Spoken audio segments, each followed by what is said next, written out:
La guerra, materia moral o acción inmoral. Continuación.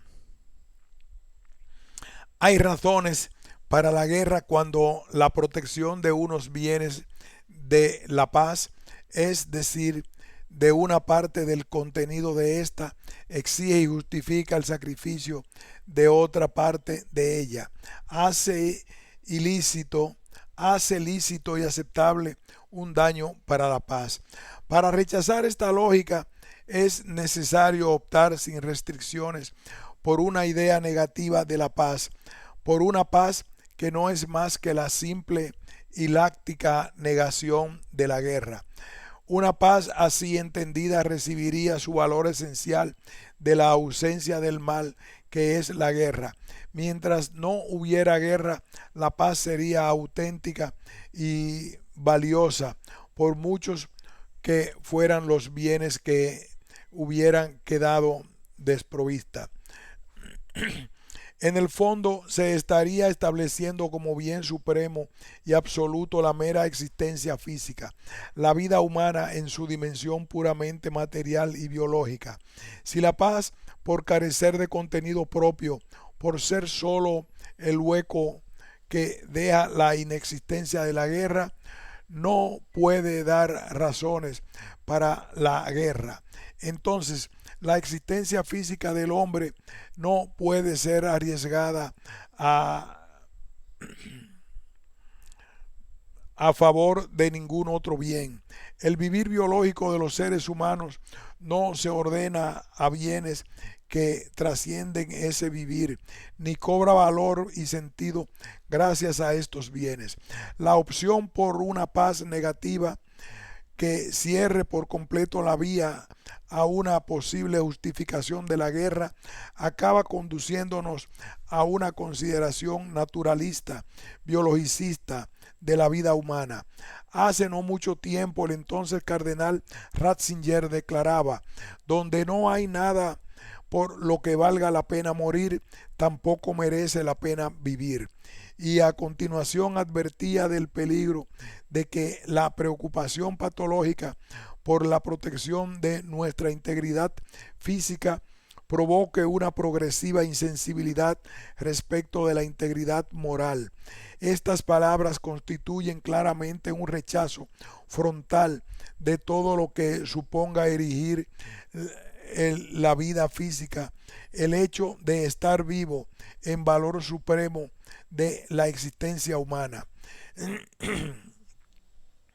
El precio de asumir un concepto negativo de la paz para poder postular así que cualquier paz es siempre mejor que cualquier guerra, que no hay bien para el que la guerra pueda ser un medio proporcionado. Es en definitiva un tremendo empobrecimiento de la vida humana, de su naturaleza y de su dignidad. Paradójicamente, este empobrecimiento deja sin mucho fundamento y sentido la aversión a la guerra y el apremio por la paz que profesan quienes por esas razones condenan absolutamente la guerra. Nos detendremos ahora en la otra calificación de la guerra que, de ser verdadera, justificaría su condena moral. La guerra es siempre una acción innecesaria. Quienes estuviesen de acuerdo con lo señalado anteriormente sobre la concepción negativa de la paz podrían ampararse en esta segunda razón para seguir condenando moralmente la guerra de manera absoluta. Aunque entendamos la paz positivamente, la guerra resultará siempre inmoral, y si se trata de una acción que indefectiblemente es innecesaria para proteger el contenido propio de la paz. ¿Estamos realmente en condiciones de afirmar taxativamente que la guerra es siempre innecesaria? Estamos acostumbrados a decir que nadie debe tomarse la justicia por su mano. La verdad de esta frase no nos ofrece ningún género de duda, y con tales palabras expresamos nuestra convicción de que la venganza es algo absolutamente inmoral. Sin embargo, sabemos bien que durante siglos la venganza fue un procedimiento aceptado para hacer justicia. Así ocurría, por ejemplo, en el antiguo Israel. La famosa ley del talión era una norma que regulaba la práctica de la venganza, estableciendo la medida apropiada de esta, ojo por ojo, diente por diente.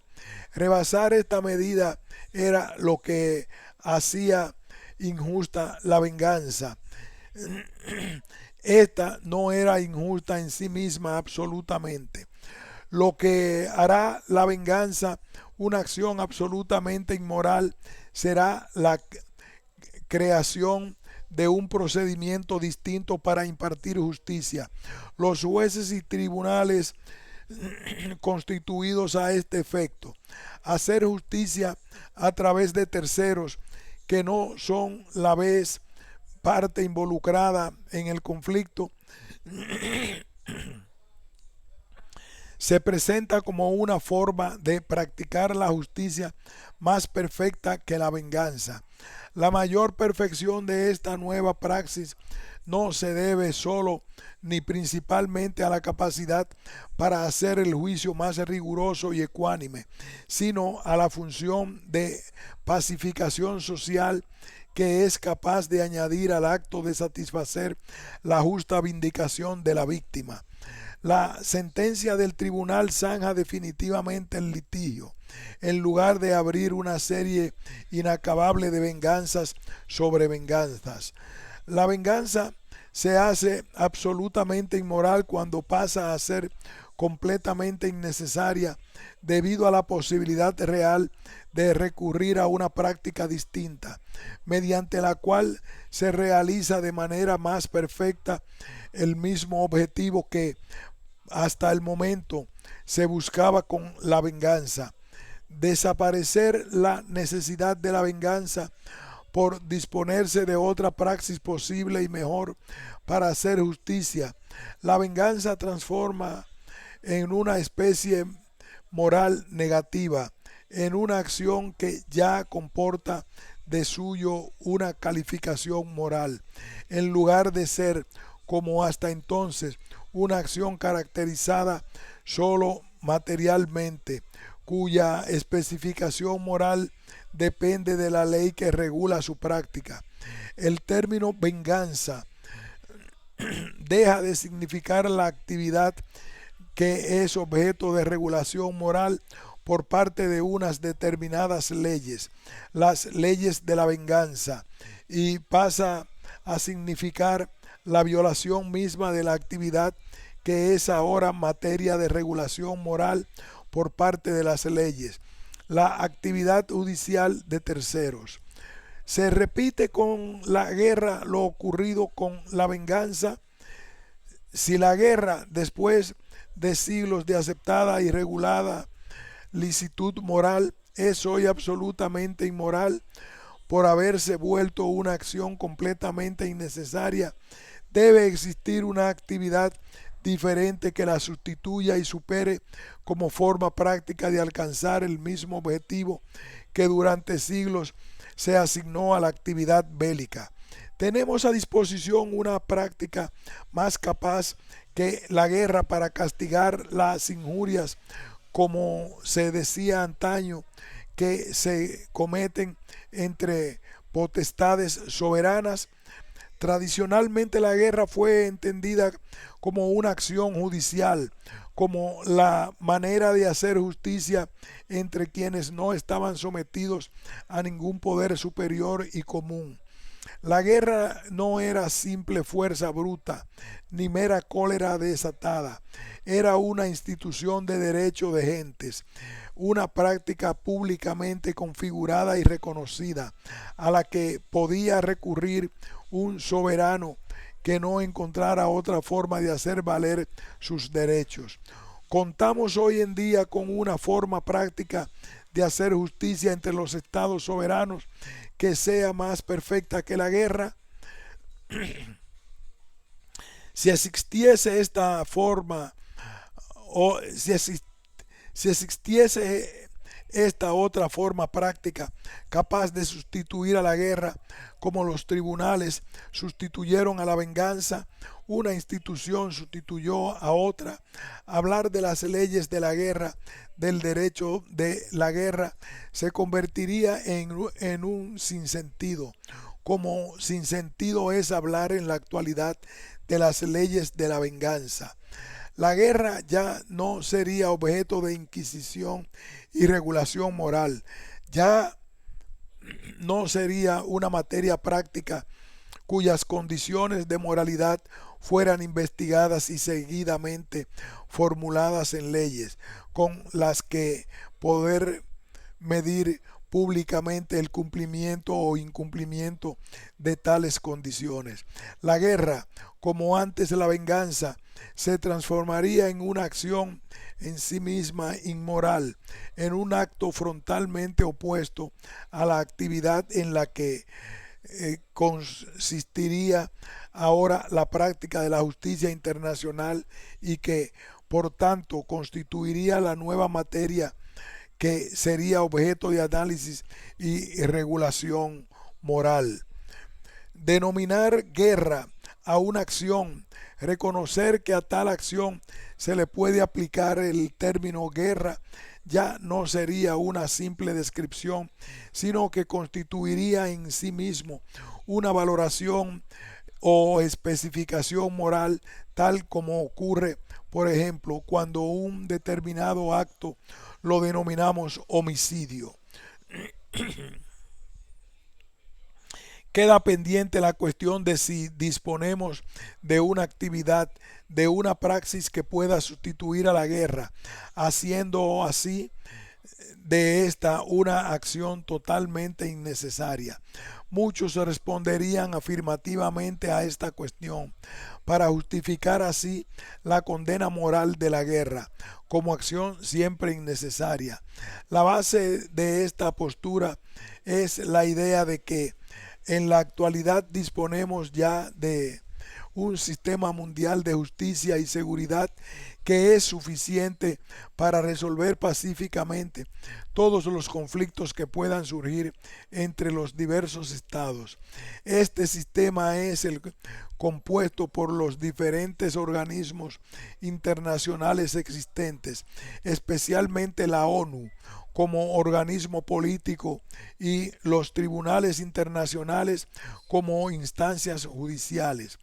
La presencia de este sistema implica que el uso legítimo de la Fuerza Armada queda reducido a dos modalidades: la acción policial por parte del mismo sistema contra el Estado que recurriese a la fuerza para obtener lo que considera justo, y la legítima defensa por parte de un Estado individual para repeler instantáneamente un acto de fuerza de otro Estado.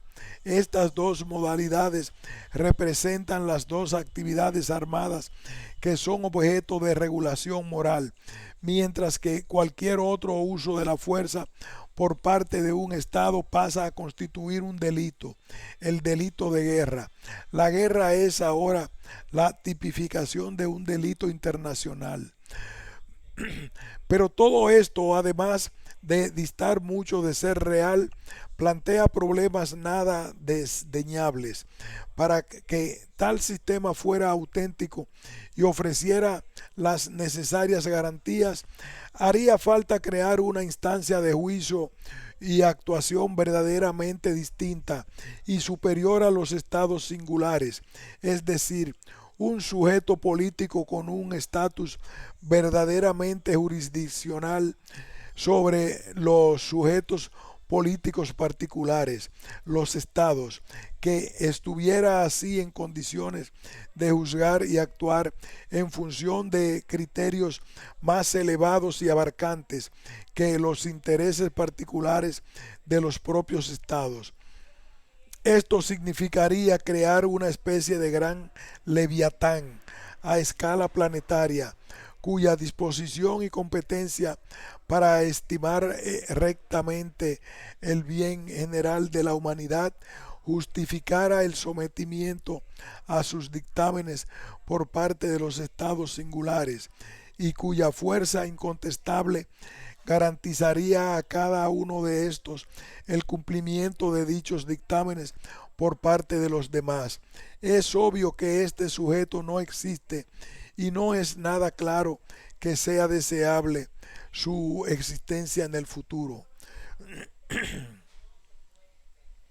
Por otra parte, las dos modalidades que el sistema admite para el uso de la fuerza difieren de la guerra en un punto importante.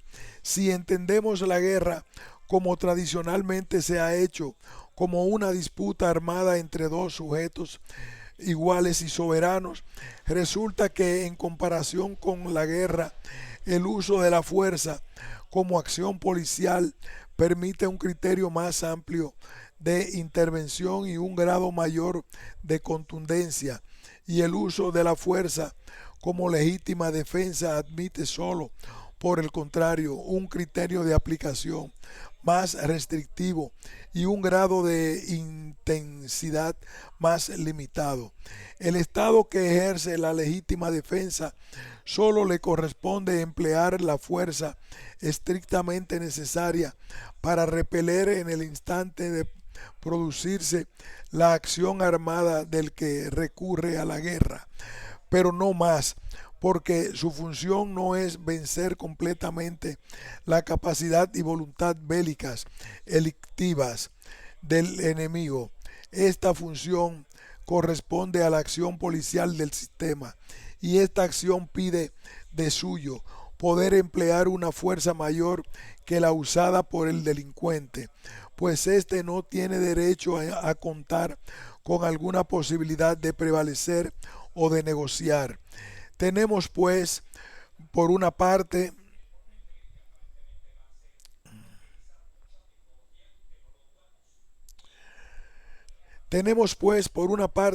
la acción de fuerza de un sujeto que se enfrenta a otro no como soberano, sino como mero sujeto particular, y por otra, la acción de fuerza de un sujeto que se enfrenta a otro no como un igual, sino como superior. La guerra como enfrentamiento, la guerra como enfrentamiento armado entre iguales y soberanos desaparece para dar paso, por un lado, a una acción armada particular, la legítima defensa, que implica un empleo de la fuerza menor que la guerra, y por otro lado a una acción armada pública y policial que puede comportar un empleo de la fuerza mayor que la guerra. Esta situación abre expectativas más bien inquietantes. Entender el ejercicio de la fuerza armada como una acción policial puede llevar a quien ejerza esa fuerza a considerar justificables modos de destrucción del adversario que no serían justificables en la práctica de la auténtica guerra. Es patente que la concepción de este sistema con el que se intenta hacer innecesaria la guerra está basada en el establecimiento de una analogía entre el ámbito estatal y el ámbito internacional, así como en el primero existe un monopolio público de la fuerza que no deja otro ejercicio lícito de esta que no sea el derecho a la legítima defensa de los individuos. De la misma manera, en el ámbito internacional puede existir un organismo que posea el derecho exclusivo a usar o legitimar el uso de la fuerza, bajo el cual los estados, como meros individuos, miembros de la comunidad internacional, solo conservarían el derecho a la legítima defensa con todas sus limitaciones. Ciertamente la legislación internacional vigente responde en buena medida a esta analogía. Según la Carta de las Naciones Unidas, el Consejo de Seguridad posee en exclusiva el derecho a promover y legitimar el ejercicio internacional de la Fuerza Armada. Por su parte, cada Estado individual solo cuenta con el derecho de defenderse de una agresión exterior, mientras el Consejo no haya tomado una decisión firme sobre qué medidas se han de aplicar en el caso. Ha de tenerse en cuenta además que el Consejo de Seguridad tiene la competencia para dictaminar y con un amplio margen de discrecionalidad si efectivamente se han producido o no una auténtica agresión y si la respuesta defensiva ha sido proporcionada o no a la gravedad de la agresión. Todo esto supone que los estados dejan en manos de una instancia exterior e independiente la evaluación de sus adversidades más graves y la protección definitiva de sus intereses más vitales. Esta suposición choca claramente con la condición soberana que la misma legislación internacional reconoce a los estados. Además, el criterio que al Consejo de Seguridad le corresponde seguir en sus decisiones no es, sin más, el interés del Estado agredido o amenazado, sino la paz y la seguridad internacionales, y este criterio más general y abarcante puede exigir en algún caso el sacrificio total o parcial del interés particular del Estado afectado. En suma, se está suponiendo que los estados, no obstante ser soberanos, deben dejar la valoración y la protección definitiva de sus intereses internacionales en manos de un tercero que, en su actuación, tiene miras distintas que los estados en conflicto. Esta suposición se vuelve aún más problemática si tenemos en cuenta la naturaleza real y efectiva del Consejo de Seguridad de las Naciones Unidas.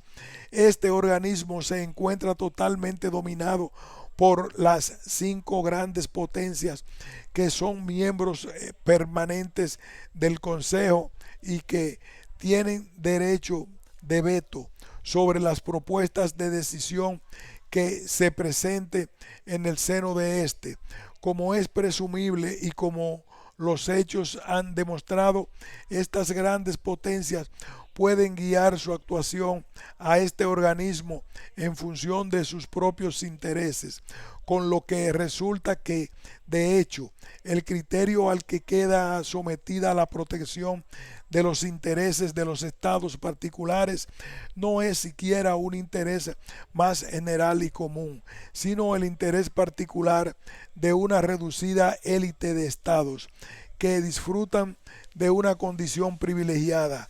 Esta naturaleza oligárquica de la actual composición del Consejo de Seguridad, unida a la amplia discrecionalidad que la legislación otorga a la toma de sus decisiones, coloca a los demás estados en una situación de clara inferioridad y precariedad y mina por completo cualquier base para presentar como una exigencia moral el de los estados el que los estados sometan la defensa de sus intereses a las disposiciones de este organismo.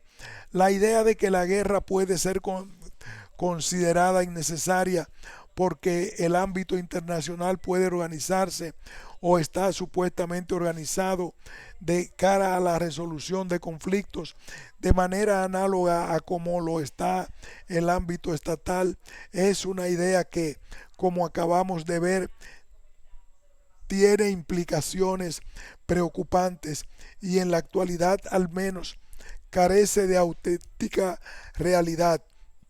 Pero además de estas deficiencias, esta idea tiene el efecto de disolver las bases que han hecho posible la tradición del derecho de la guerra, los supuestos que han servido de apoyo para desarrollar el esfuerzo multisecular por someter la guerra a unos requisitos de justicia y humanidad.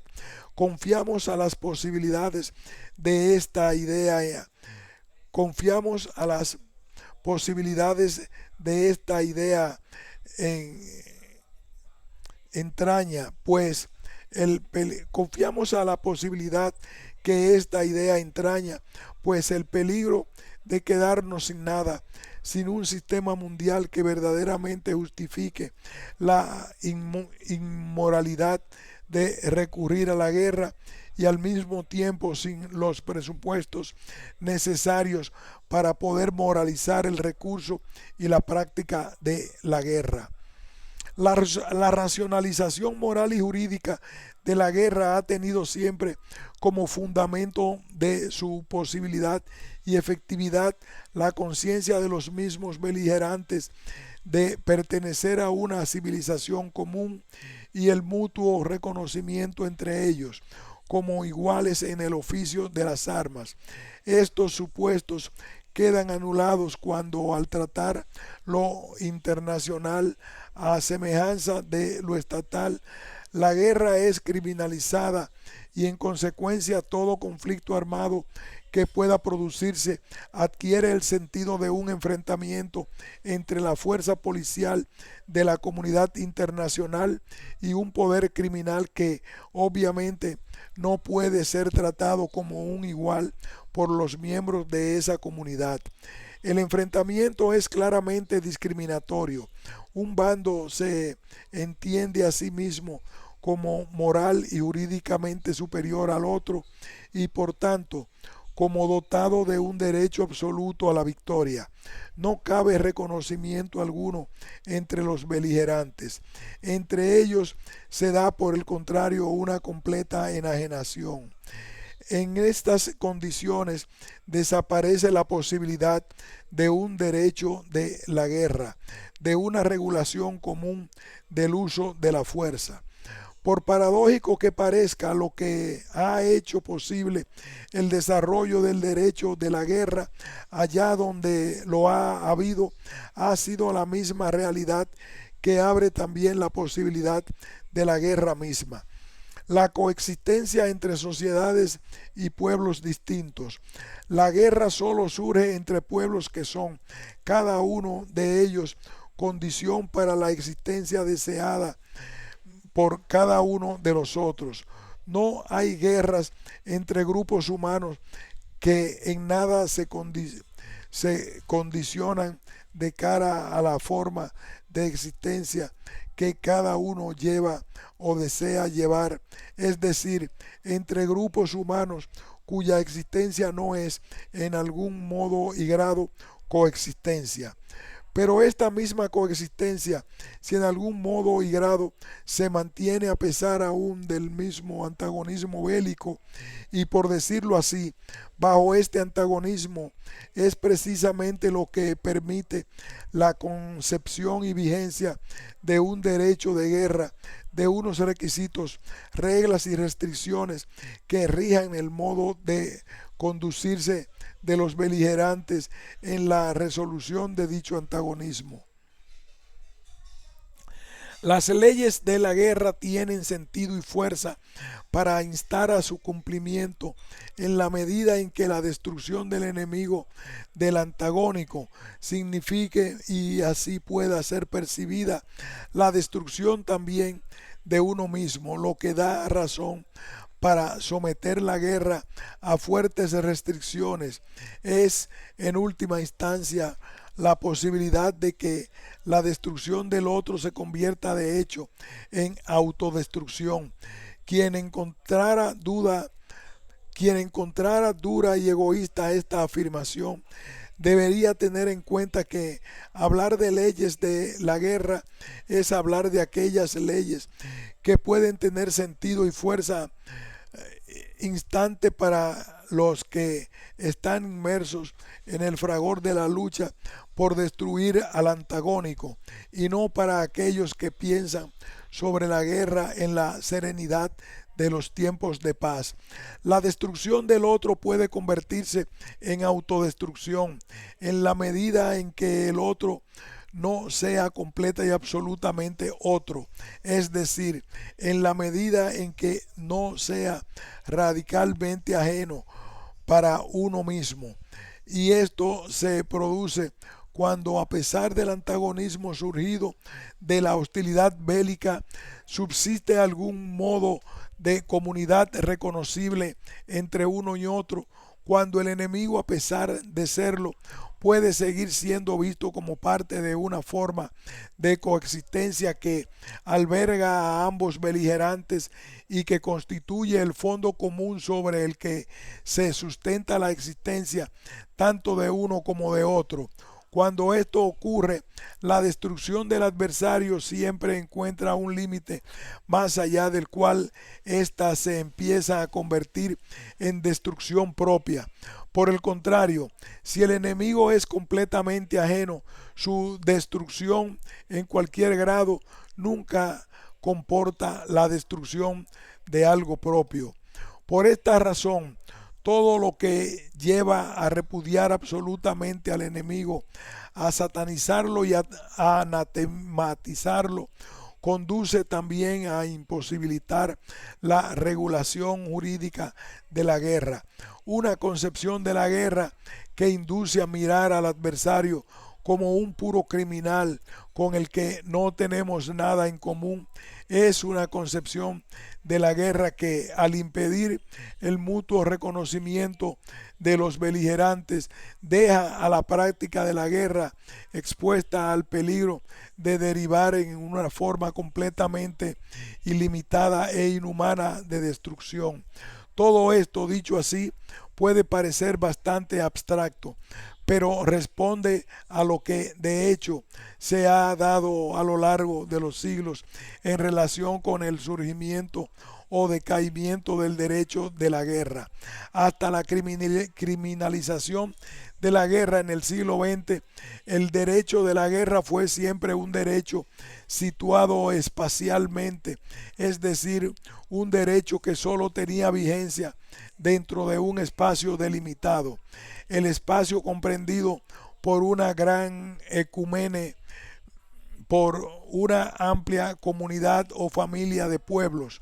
Este derecho solo era aplicable a las guerras que se produjeran dentro de ese espacio entre pueblos que formaran parte de tal ecumene.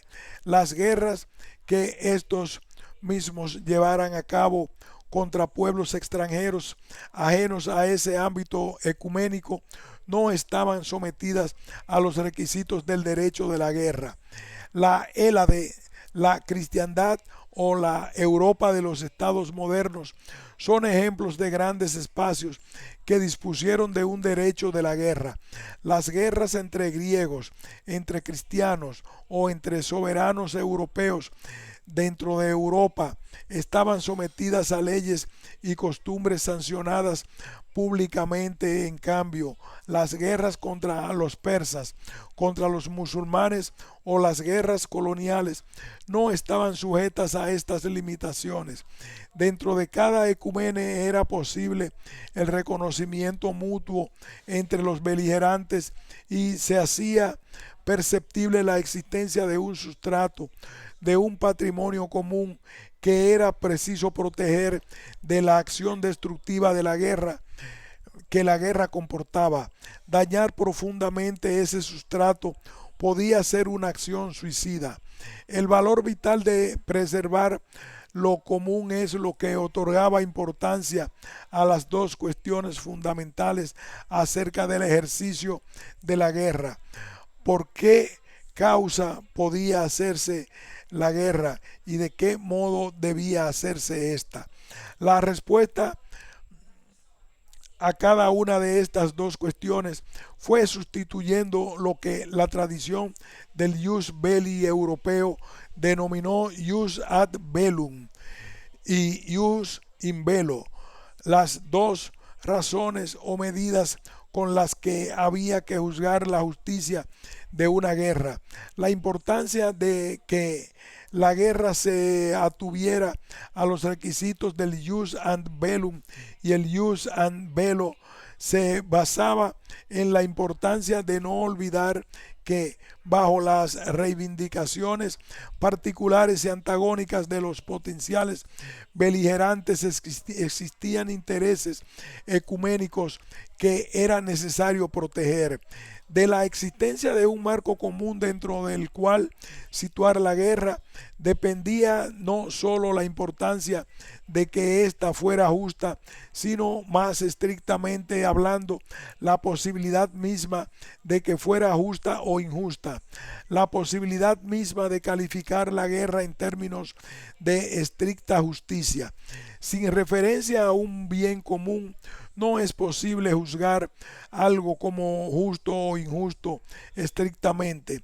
La regulación ética y jurídica de la guerra ha sido posible siempre que la guerra ha podido ser considerada como intestina, como guerra interna a alguna forma de comunidad. Es interesante señalar la evolución que experimentó a lo largo de la tradición europea la importancia asignada al jus ad bellum y al jus ad bello, respectivamente. Y es interesante sobre todo porque era lógico que se diera esta evolución, habida cuenta de cuál era el fundamento de la importancia de ambas medidas, la preservación de lo común. Progresivamente el jus ad bello fue adquiriendo mayor importancia que el jus ad bellum a la hora de juzgar la justicia de la guerra.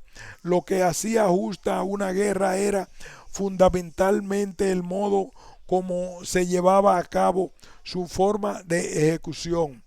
La protección de lo común demandaba, por una parte, que la guerra solo se hiciera por una causa suficientemente grave y por otra, que siempre se hiciera de manera contenida y moderada. Lo primero era el objeto del jus ad bellum. Este constituía la medida de la justificación del recurso a la guerra. Lo segundo era el objeto del jus ad bello. Este constituía la medida de la delimitación o definición práctica de la guerra. El jus ad bello, al determinar qué se podía y qué no se podía hacer en la guerra, representaba en el fondo la definición práctica de la guerra, la definición de en qué consistía en la práctica, es decir, en la realidad, hacer la guerra, la delimitación del tipo de acciones particulares que integraban y componían la actividad llamada guerra y reconocida como tal, la regulación o racionalización de la guerra, el sometimiento de esta a raciones, a medidas que la preservación de lo común demandaba, tenía pues dos objetivos: dotar a la guerra de justificación y dotarla de limitación.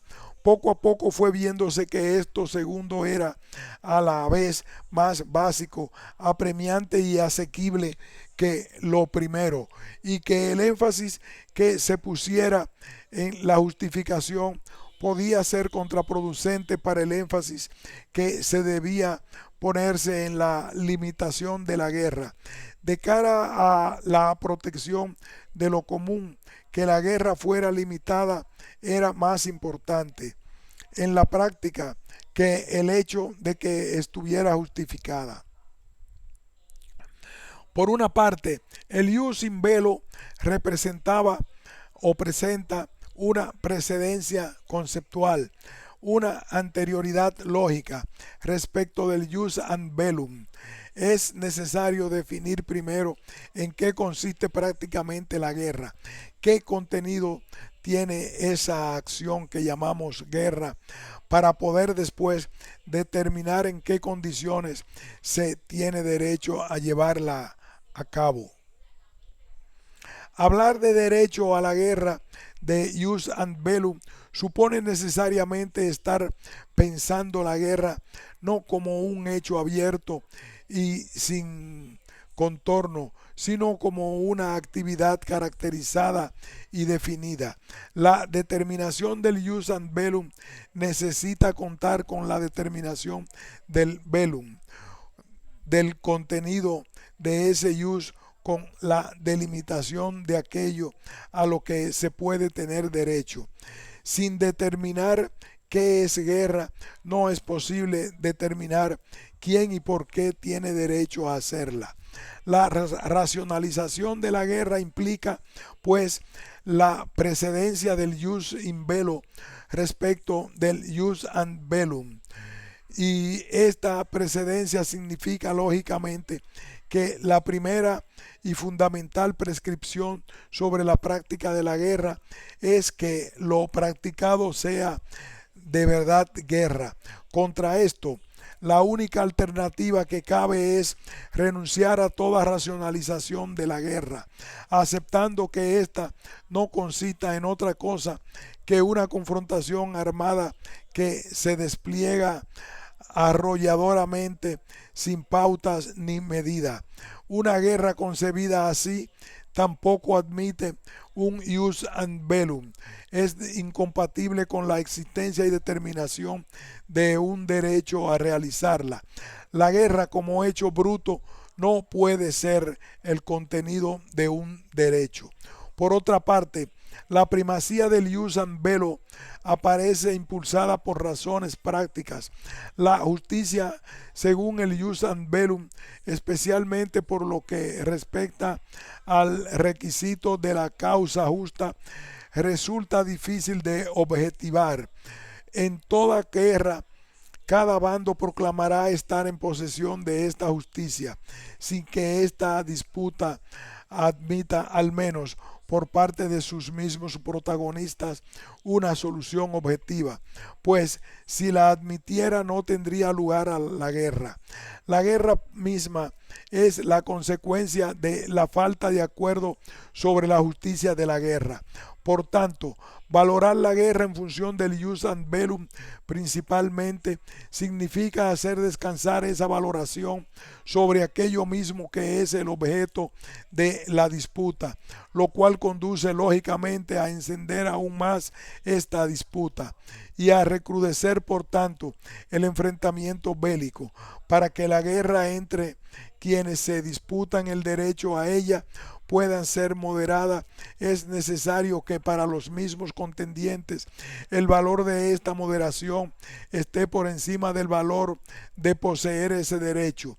Si la racionalización de la guerra ha de incluir el propósito de limitarla, es preciso que esta racionalización mida el valor de la guerra, su justicia o racionalidad, más por el modo de llevarla a cabo que por las razones para emprenderla.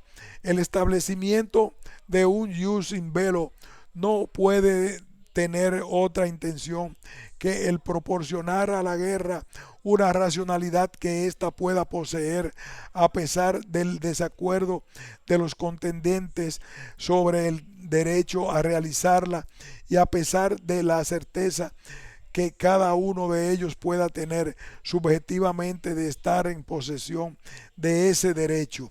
La existencia del jus in bello solo tiene sentido si el valor y vigor de este es completamente independiente de la justicia que la guerra pueda tener en virtud de su causa, y esta independencia solo puede ser postulada y sostenida si la importancia de lo que se haga como guerra, de que la guerra sea algo delimitado y reconocido, prima sobre importancia de aquello por lo que se haga la guerra. Cuando esto no es así, el jus in bello queda suspendido o ampliado brutalmente. El jus in bello solo tiene sentido si su exigencia es independiente del jus ad bellum, el que cuenta con este ius es el beligerante justo, solo tiene derecho a hacer en la guerra lo mismo a lo que tiene derecho su contrincante. Poseer el ius ad bellum no permite ampliar los modos de acción que son reconocidos como lícitos en la guerra. La posesión del ius ad bellum no modifica aquello a lo que éste da derecho, no altera el contenido de lo que es bellum, y este contenido ha sido definido por el ius in bello, y, y esta independencia del ius in bello solo puede justificarse y mantenerse sobre la base de que la limitación de la guerra sea un valor, sea una exigencia de la protección de lo común, más importante y apremiante que la justificación del recurso a la guerra. La tradición descubrió que el énfasis en las exigencias del ius ad bellum podía ser contraproducente de cara al mismo fin que era la razón del derecho de la guerra. En el decurso de la guerra, el peso atribuido al ius ad bellum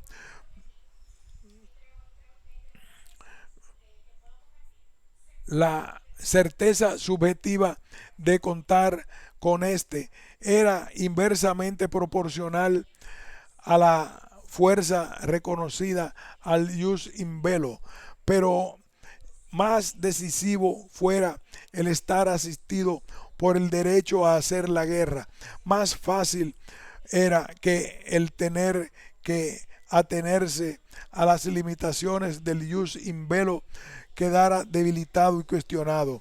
En consecuencia, era necesario para la protección de la realidad ecuménica fortalecer la vigencia del ius in bello, aunque esto tuviera que hacerse a expensas de la relevancia otorgada al ius ad bellum.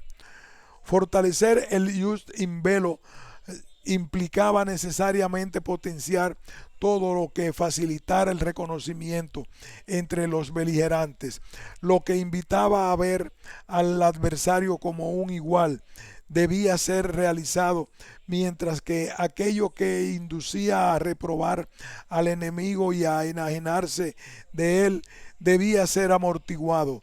Lo opuesto a esta orientación es precisamente lo que ocurre cuando la guerra es criminalizada y en consecuencia el enfrentamiento armado es una relación claramente discriminatoria entre un combatiente que se otorga una absoluta superioridad jurídica y moral y otro que, cuanto criminal, no merece sino un rechazo radical y un sometimiento sin condiciones. Con la criminalización de la guerra se echa por la borda lo aportado por la tradición del ius belli y se vuelve a un planteamiento que, poniendo el énfasis en el ius ad bellum, debilita peligrosamente el vigor del ius in bello. Ante la carga de muerte y destrucción de la guerra que la guerra comporta, se nos presentan dos posibilidades: elaborar una doctrina moral sobre la guerra, es decir, una doctrina que verse sobre la actividad bélica y determine la medida correcta de su práctica, o desarrollar una doctrina moral sobre la justicia internacional que excluya y condene la guerra como una acción contraria a esta justicia. En este segundo caso, la cuestión que se presenta es la de cuál es la materia práctica sobre la que versa esta doctrina, cuál es la actividad o praxis concreta que examina y regula, y si se trata de una actividad que verdaderamente puede y merece sustituir a la guerra como modo de hacer justicia entre los estados. Tengamos en cuenta que una doctrina moral es una doctrina práctica, es una doctrina sobre el ejercicio de una praxis, y que por lo tanto una doctrina moral no precede ni crea la praxis que regula. Si, como parece, no existe una praxis real que constituya una auténtica alternativa a la guerra, no podemos abrazarnos confiadamente a una doctrina moral que condena absolutamente la guerra.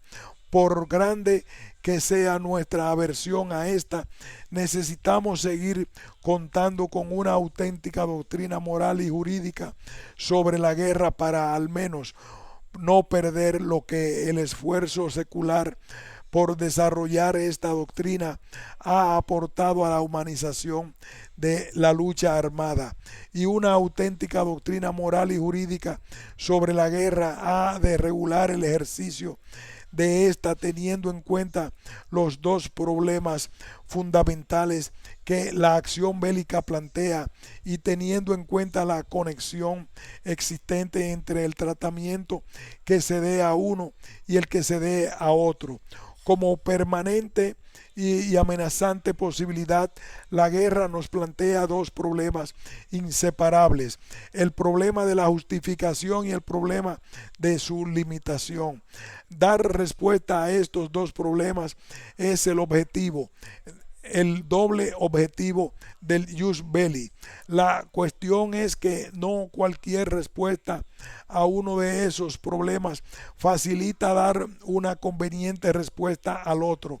Por esta razón, los intentos de responder al primero con independencia o sin la suficiente consideración de las repercusiones que tal respuesta pudiera tener para el segundo son intentos peligrosamente desorientados que con facilidad pueden volverse contra los excelentes deseos e intenciones de quienes los realizan.